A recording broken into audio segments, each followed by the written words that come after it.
What if every murderer, war criminal, gang leader, and corrupt official was sent to one place? No cells, no bars, no guards. Just one massive island. A place where the world's most dangerous minds are forced to live together indefinitely. No more appeals, no more rehabilitation, no more second chances. The only rule: survive or die. But what happens when the worst of humanity is left to create its own civilization? Let's dive into the radical future where justice means exile and society gets rewritten from scratch. In the not-so-distant future, the global justice system reaches a breaking point. Overcrowded prisons overflow. Governments bleed resources trying to contain growing numbers of lifers and death row inmates. Public trust collapses as repeat offenders keep slipping through legal loopholes. Then, a solution. Controversial, efficient, irreversible. A coalition of nations agrees. All individuals convicted of the most severe crimes, murder, terrorism, systemic corruption, will be relocated to a single secured island. The island is vast, resource-rich, and heavily surveilled from space, but no one interferes. There are no guards, no fences, no extraditions. Once dropped off, they never return. And so begins the greatest uncontrolled social experiment in human history. Not a prison, a forced society.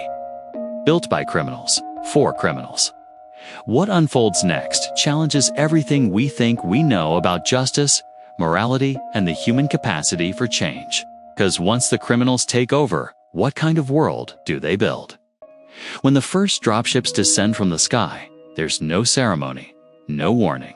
Just prisoners shoved out the doors onto foreign soil, cold, confused, and furious. Each wave is randomized. Serial killers land next to hackers.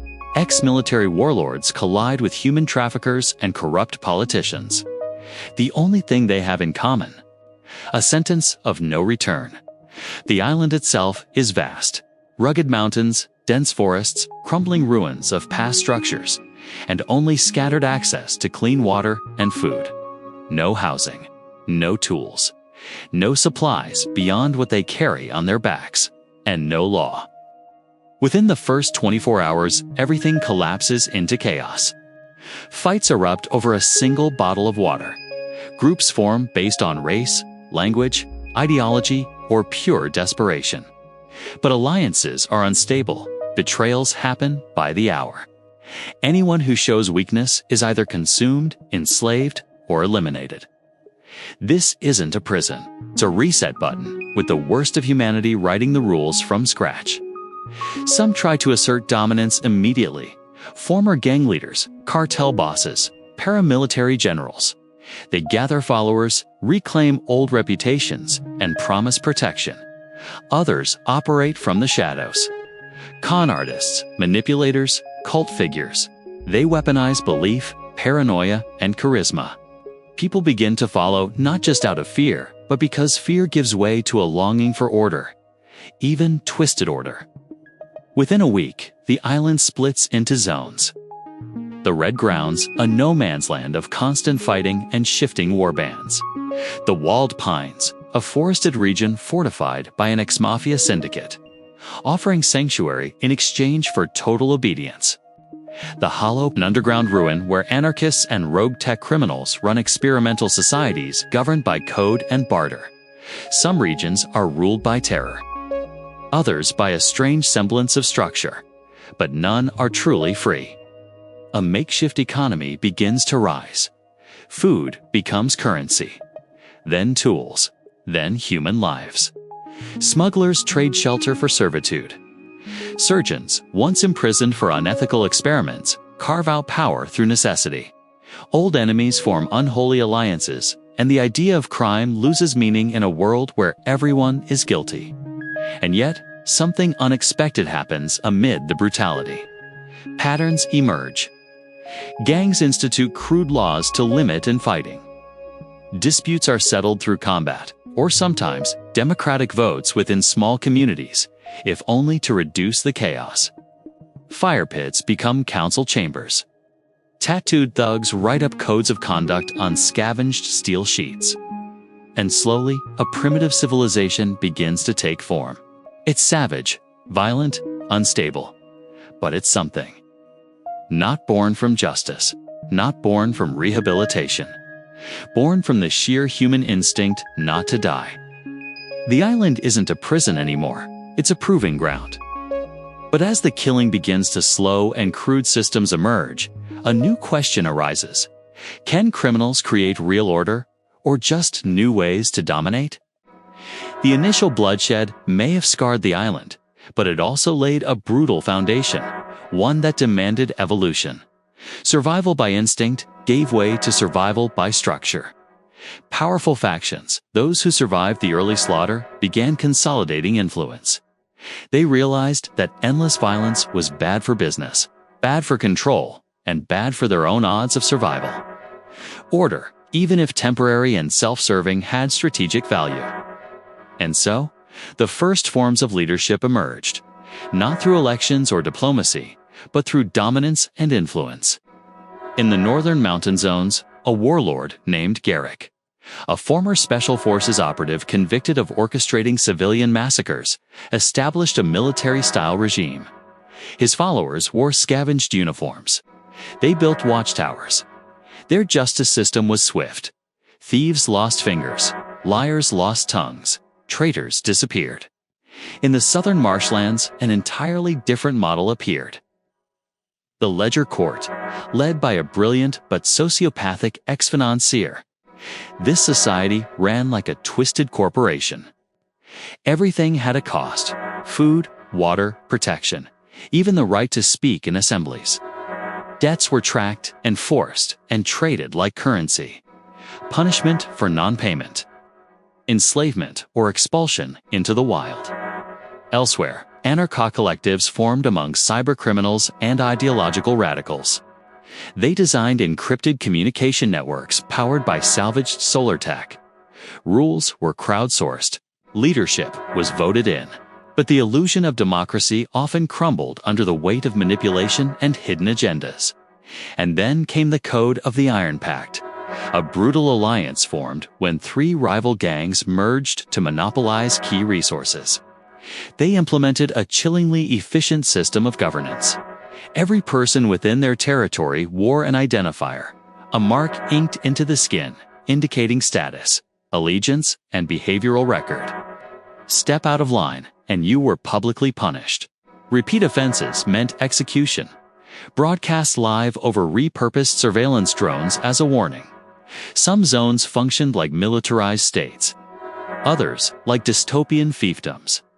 But all had one thing in common. They preferred predictability over chaos. Even the most hardened criminals grew tired of fighting every day for basic needs. A semblance of structure offered them something rare: the illusion of control. These emerging societies didn't reflect reform, they reflected adaptation. Instead of rejoining a world that rejected them, these exiles began building one that fit their own rules. Crude court systems popped up, often more violent than fair. Barter markets were established, complete with unspoken trade etiquette. Even crude currencies developed: tattoos, barcodes, tokens carved from bones. Justice wasn't blind here. It was cruel, quick, and designed to maintain power. But it worked, in its own twisted way. And remarkably, within a year of the island's first drop, outright anarchy had declined by nearly 60%. Not because people changed, but because the systems they created forced them to play the game or be eliminated. Still, the peace was fragile. The threat of rebellion, betrayal, or invasion by neighboring factions loomed constantly.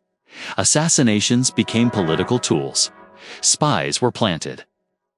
And secret alliances were forged in the dark. These weren't nations.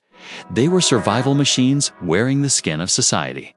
But even machines need myths.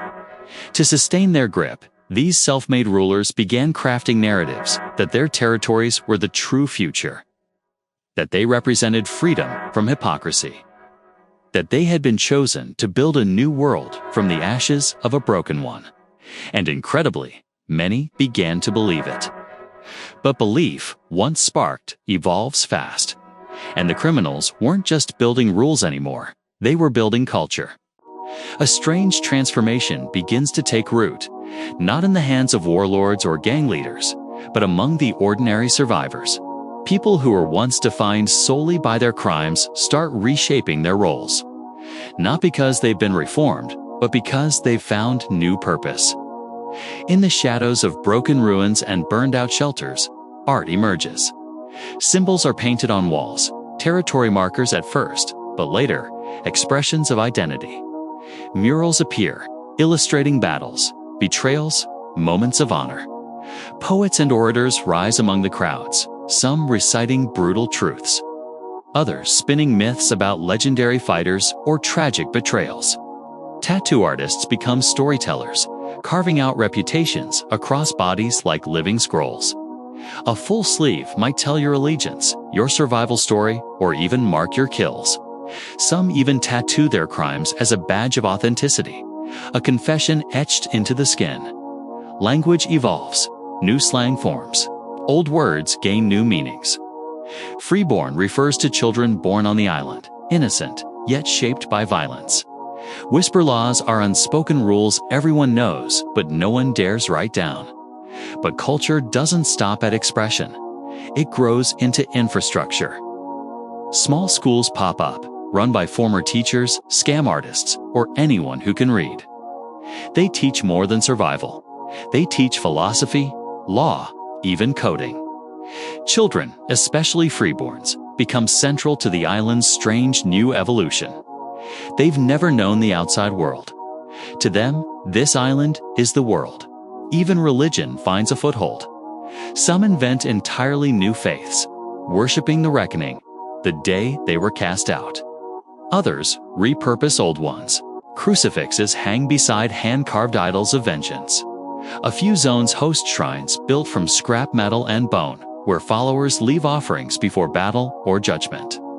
Surprisingly, innovation flourishes in ways the outside world never predicted. Repurposed tech is everywhere. Solar panels stripped from abandoned equipment power crude lighting systems and water filters. A handful of ex-engineers and hackers establish underground tech havens that become vital trade hubs. Communication networks spring up between regions using encrypted shortwave radio systems. In one territory, they even launch a drone modified to scout rival factions, built from spare parts and driven by necessity. And out of this ecosystem of survival, terror, and invention, a new identity is born. No longer prisoners. No longer citizens of forgotten nations. They are islanders. They speak with pride of surviving the drop, of making it through the Red Week, or participating in the Great Water Siege of the Eastern Cliffs. What was once a punishment has become a crucible. For some, that shift is empowering. For others, it's terrifying, because they know the line between survival and savagery is paper thin. And the outside world watches all of this in silence. There are whispers in media networks and underground forums. Leaked drone footage, smuggled transmissions. Even black market documentaries compiled by rogue journalists orbiting the island with drones. And people begin asking, are the islanders still criminals? Or are they becoming something else entirely? But while culture thrives inside the island, pressure is building beyond its shores, and soon. The rest of the world will be forced to face the consequences of this brutal experiment. At first, the world watches from a safe distance. The island project is spun as a triumph of efficiency, a geopolitical solution to a decades-long crisis of overcrowded prisons and broken justice systems. Politicians call it humane exile. Corporate media rebrands it as autonomous correction. The footage, curated, clean, and clinical, shows criminals stepping onto the island with basic supplies and endless terrain. There are no images of the first massacres. No interviews with survivors scavenging for food or burying their own. But soon, the truth leaks. Smuggled drone feeds. Black market documentaries filmed from secret satellites. Audio transmissions hacked and distributed by rogue journalists and cyber activists. And What they reveal shocks the world. Primitive tribunals where trial by combat replaces courts. Public executions live-streamed by self-proclaimed governors. Footage of children born into the chaos, tattooed at birth, traded for medicine, trained to kill before they can read. Global protests ignite. Human rights organizations call it a humanitarian disaster disguised as justice. Religious leaders condemn it as a godless punishment that abandons redemption. Even some politicians who once backed the plan publicly denounce it, calling for oversight, aid missions, or full dismantlement. But not everyone agrees. A growing portion of the public, especially those whose families were victims of violent crime, view the island as justice incarnate. No taxpayer dollars, they argue. No chance of parole. No leniency for monsters. The divide becomes cultural, political, even generational. Some see the island as a necessary evil. Others as a shameful reflection of society's abandonment of mercy. A few begin to glorify it, turning the most powerful islanders into anti-heroes, rebels against a broken system. Merchandise appears online, shirts with islander insignias, viral memes praising the Warlord Council, underground fan pages tracking the rise of Freeborn leaders. The media feasts. News outlets build entire segments speculating on island politics. Conspiracy theories swirl. Are world governments using the island as a testing ground for new social systems? Are the drones watching to learn or to control? And then, the real question emerges. What is the island becoming? Because it's no longer just a dumping ground, it's a society. A growing, evolving, and most disturbingly, contagious one. Off-island communications begin to leak more frequently. Trade channels are rumored to exist, criminal syndicates on the mainland exchanging weapons, tech, even luxury items with powerful factions on the island. Islanders begin influencing organized crime across continents. Some even claim to receive directives from island courts, reshaping how operations are handled abroad. Governments panic. Sanctions are debated. Surveillance intensifies. But it's already too late. The experiment has spread beyond containment, not by force, but by ideology. In some inner cities, disillusioned youth begin forming island crews, rejecting societal norms and modeling their street culture after Freeborn values. In academic circles, philosophers and sociologists debate whether the island's self-governance models reflect a brutal form of raw democracy, one that removes pretense and exposes the core of human nature. In quiet rooms behind closed doors, policymakers whisper, "What if they've succeeded where we failed? What if, in abandoning our justice, they've created their own?" And when the walls between exile and the world begin to blur, the next phase begins. Not containment, but influence. Despite heavy surveillance and international bans, the island refuses to remain isolated. It starts small. A fishing vessel goes missing off a restricted maritime border. Weeks later, it resurfaces, its crew unharmed, its cargo mysteriously missing, and its communications mysteriously erased. Then, whispers spread among criminal networks. The island trades, not with governments, not with NGOs, but with black market traffickers, rogue cartels, disgraced intelligence agents, and corporate outlaws looking for profit with no paper trail. An economy is born, illegal, invisible, unstoppable.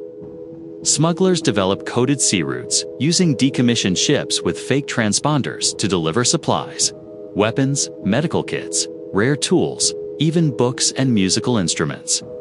In return, they receive high-demand resources harvested or manufactured within the island, handcrafted narcotics, rare minerals, modified tech, and favors that can tip elections or crash systems. Some goods, like viral weapons made in island labs, are traded not for money, but for access. Offshore bank accounts, encrypted satellites, mainland infiltration tools. And it doesn't stop with trade. Influence begins to bleed out. The most powerful island factions establish emissaries, Freeborns trained to travel covertly to foreign territories, spreading doctrine, negotiating trades, or manipulating external events on behalf of island interests. A leaked intelligence report claims that a mainland riot in a major city was coordinated, sparked by encrypted messages traced back to a device that had once pinged near island airspace. Another report warns of political candidates receiving secret endorsements from island syndicates in exchange for deregulating surveillance programs. And yet, for every accusation, there's plausible deniability. No signatures, no fingerprints, no proof. Only whispers and rising fear. Soon, the very idea of island credibility becomes currency in itself. Cartels rebrand their codes of conduct to mimic island factions. Corporate mercenary firms market themselves as island-born strategy consultants. Entire darknet forums emerge dedicated to decoding island symbols, laws, and governance models. Some purely for fascination, others for potential recruitment. Island ideology infects culture. In music, lyrics about exile, survival, and true law dominate underground charts. In fashion, scavenged aesthetics and tribal patterns inspired by island war paint become statement pieces. In fiction, freeborn protagonists rise as gritty heroes of anti-establishment, thrillers, and games. But the most disturbing trend? Aspiration, young people, disillusioned by a world of bureaucracy and broken promises, begin to see the island not as a prison, but as freedom. Forums erupt with questions. How do I fake a sentence to get sent there? Is there a way to defect? What if the island is the last honest society on Earth? Governments scramble to reframe the narrative. Propaganda campaigns paint the island as a savage wasteland. Prison systems receive reforms overnight to prevent comparisons. Tech companies are pressured to block all island-coded communications. But nothing stops the flow. Not when the world's elite criminals, survivors, and strategists have built an ungoverned machine, one that trades in shadows, whispers across borders, and plays a longer game than any nation is prepared for. The island is no longer just a container for humanity's worst. It's a mirror. And the world doesn't like what it sees. But as power, ideology, and influence spread, what happens to the people trapped inside? Is redemption even possible? Or is the island all they'll ever be? Beneath the bloodshed, beyond the warlords and markets, something unexpected begins to stir within the island. Redemption, not mandated, not awarded, but earned in sweat, pain, and often silence. Some of the oldest survivors, those who fought, killed, and ruled in the early chaos, begin to change.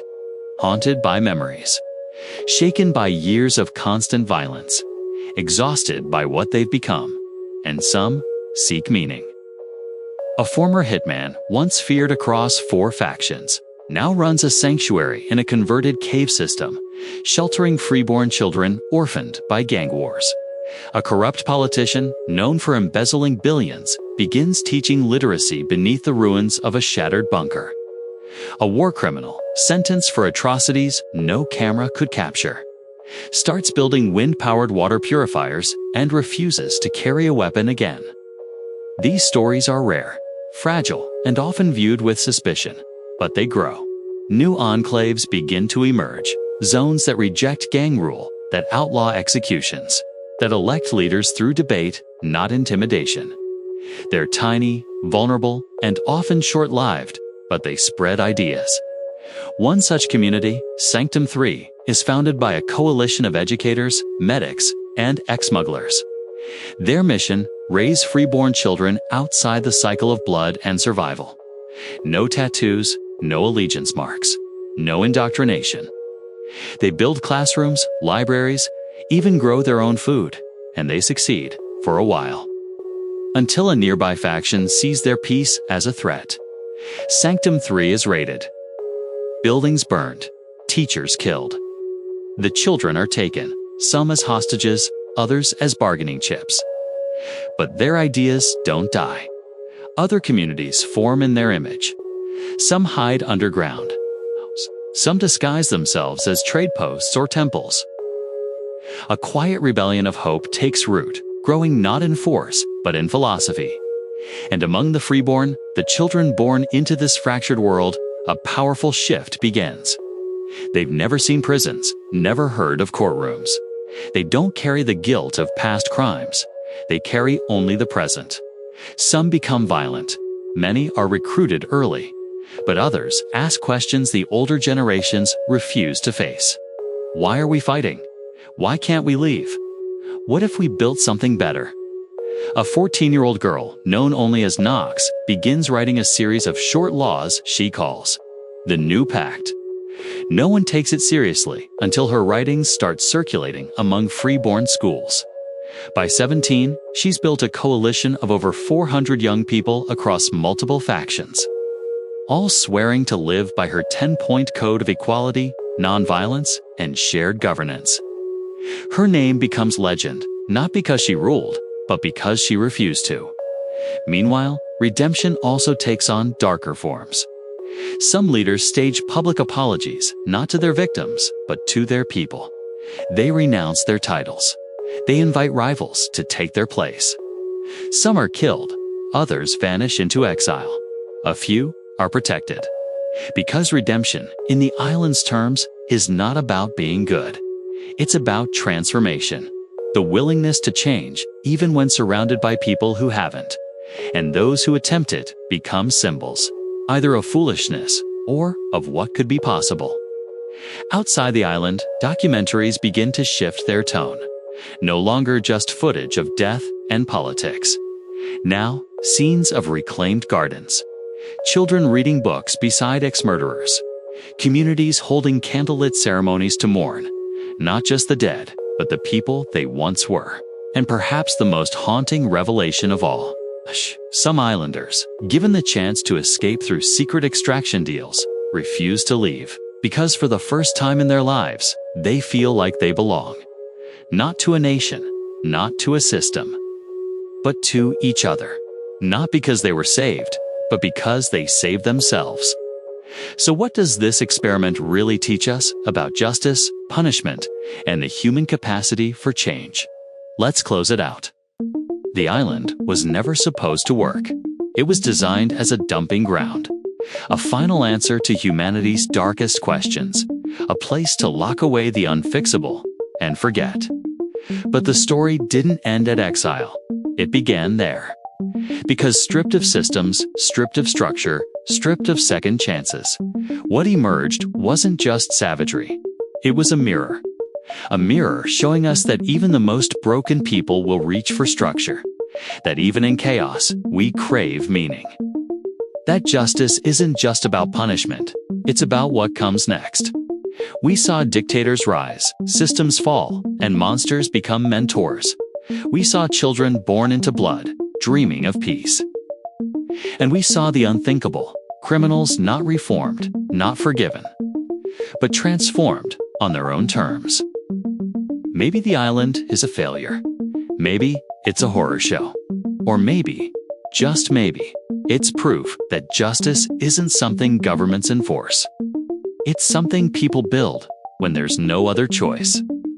And that leads to one haunting, uncomfortable question.